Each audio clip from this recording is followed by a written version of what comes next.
आज इस प्रवचन में हम आपको पूजा मंदिर से जुड़ी हुई रहस्यपूर्ण बातें बताएंगे, जिन्हें सुनकर आपका दिल खुद कहेगा, गुरुजी आपने तो मेरी सोई किस्मत जगा दी। तो इस प्रवचन को अंत तक देखना, क्योंकि ये सिर्फ जानकारी नहीं, ये आपकी जिंदगी बदलने की कुंजी है। हाँ, एक भक्त ने हमसे पूछा था, गुरुजी मैं रोज पूजा करता हूं लेकिन फल क्यों नहीं मिलता? उल्टा नुकसान ही हो जाता है। इस प्रवचन में मैं आपको इस रहस्य का भी जवाब दूंगा। पूजा हमारे जीवन का अभिन्न हिस्सा है। हर कोई किसी न किसी देवी देवता की आराधना करता है। कोई माँ दुर्गा के चरणों में शीश झुकाता है, तो कोई भगवान विष्णु के नाम का स्मरण करता है, और हाँ, उनकी पूजा का फल भी मिलता है। लेकिन क्या आप जानते हैं, छोटी छोटी अनजानी गलतियां ही उस फल को रोक देती हैं। ये गलतियां इतनी मामूली लगती है कि हम इन्हें नजरअंदाज कर देते हैं, लेकिन शास्त्रों में साफ लिखा है, पूजा में पूर्ण फल पाना है तो इन बातों का ध्यान रखना जरूरी है। आज हम बात करेंगे घर के मंदिर में दीपक और घंटी के सही उपयोग के बारे में। क्या दीपक को रोज धोना चाहिए, या हफ्ते में 1-2 बार धातु का दिया हो तो कब और कैसे साफ करना चाहिए? मिट्टी के दीपक का सही समय और सही अवसर कौन से हैं? मंदिर में किस प्रकार की घंटी का उपयोग सबसे शुभ माना जाता है? घंटी कब बजानी है, कितनी बार बजानी है, और क्या शाम की पूजा में घंटी बजाना उचित है? सबसे पहले बात करते हैं मिट्टी के दिए की।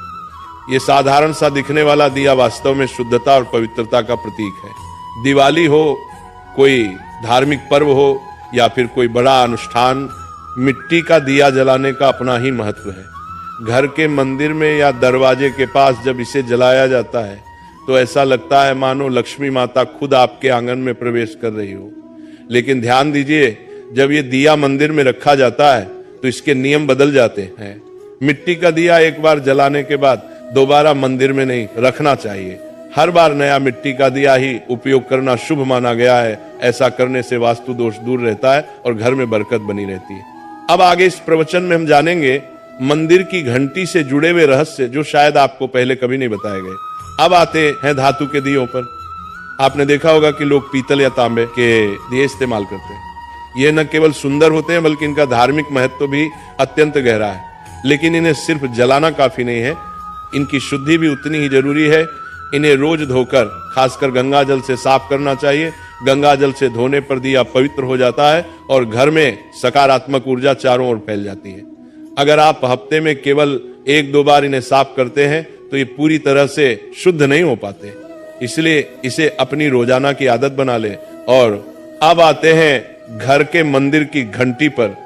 पीतल की घंटी की ध्वनि ऐसी होती है जो वातावरण की नकारात्मक ऊर्जा को तुरंत दूर कर देती है और सकारात्मकता का प्रवाह बढ़ा देती है।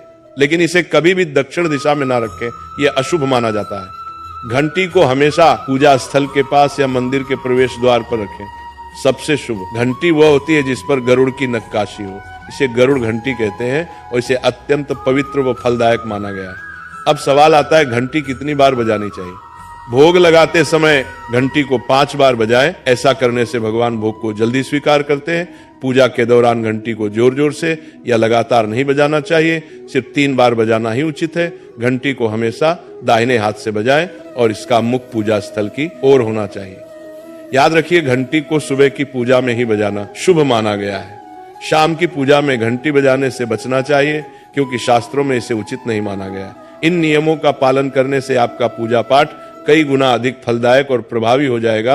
यह बातें छोटी लग सकती हैं, लेकिन इनका असर आपकी किस्मत पर गहरा पड़ता है। एक और बहुत ही महत्वपूर्ण बात जो अक्सर लोग नजरअंदाज कर देते हैं, जब भी आप किसी मंदिर जाएं, खासकर घर के बाहर वाले मंदिर में, तो मंदिर में प्रवेश करते समय ही घंटी बजे। मंदिर से बाहर निकलते समय घंटी बजाने की कोई आवश्यकता नहीं होती।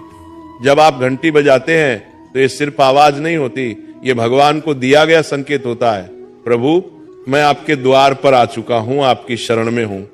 एक बार घंटी बजाने का मतलब है कि आपने भगवान के दरबार में प्रवेश कर लिया है और पूजा आरंभ कर रहे हैं। 2 बार घंटी बजाने का अर्थ है कि आप अपनी प्रार्थना, अपने मन की बात सीधे भगवान के समक्ष रख रहे हैं। अब हम आपको कुछ ऐसी बातें बताने जा रहे हैं जिन्हें शायद आपको कोई ना बताए, इसलिए इन बातों को ध्यान से सुनिए, क्योंकि ये आपके पूजा पाठ को और भी अधिक फलदायी बना सकती है। अब आइए जानते हैं पूजा मंदिर के कुछ आवश्यक नियम। पूजा करते समय आपका मुख हमेशा पूर्व दिशा की ओर होना चाहिए। यह दिशा सबसे शुभ मानी जाती है, क्योंकि यहाँ से सूरज की पहली किरण आती है जो सकारात्मक ऊर्जा से भरी होती है। पश्चिम की ओर मुख करके भी पूजा की जा सकती है, लेकिन पूर्व दिशा का लाभ कई गुना अधिक है। घर की सीढ़ियों के पास पूजा घर बनाना अशुभ माना गया है, क्योंकि वहां नकारात्मक ऊर्जा का प्रवाह अधिक होता है। भगवान का आसन हमेशा आपके आसन से ऊंचा होना चाहिए, कम से कम 10 इंच ऊंचा। भगवान की प्रतिमा को सीधे जमीन पर रखना अशुभ माना जाता है। ऊंचा आसन पूजा स्थल में सकारात्मकता और ऊर्जावान माहौल बनाए रखता है। पूजा करते समय हमेशा चटाई या आसन पर बैठे। ये न केवल आरामदायक है, बल्कि ध्यान और श्रद्धा को भी स्थिर रखता है। ध्यान दें कि आपका आसन भगवान के आसन से ऊंचा ना हो, इससे भगवान के प्रति आदर और विनम्रता बनी रहती है। अगली बात बेहद जरूरी है, पूजा घर में कभी भी सड़े, बासी या मुरझाए हुए फूल न रखें। मुरझाए फूल पूजा में अशुभ माने जाते हैं, क्योंकि वे नकारात्मक ऊर्जा को बढ़ाते हैं। हमेशा ताजे, सुगंधित और खिले हुए फूल ही भगवान को अर्पित करें। जब फूल मुरझा जाएं या काले पड़ जाएं तो उन्हें सम्मान पूर्वक मिट्टी में दबा दें। इससे नकारात्मक ऊर्जा दूर होती है और आपके घर में पवित्रता बनी रहती है। एक और महत्वपूर्ण नियम, जिस कमरे में आप सोते हैं उसमें घर का मंदिर नहीं बनाना चाहिए। यदि परिस्थिति के कारण आपको अपने सोने के कमरे में ही मंदिर रखना पड़े तो रात को मंदिर को ढक दें या उस पर पर्दा डाल दें। इससे रात के समय मंदिर से निकलने वाली ऊर्जा आपके विश्राम को प्रभावित नहीं करेगी। ऐसा करने से घर में शांति और आपकी पूजा में एकाग्रता बनी रहती है।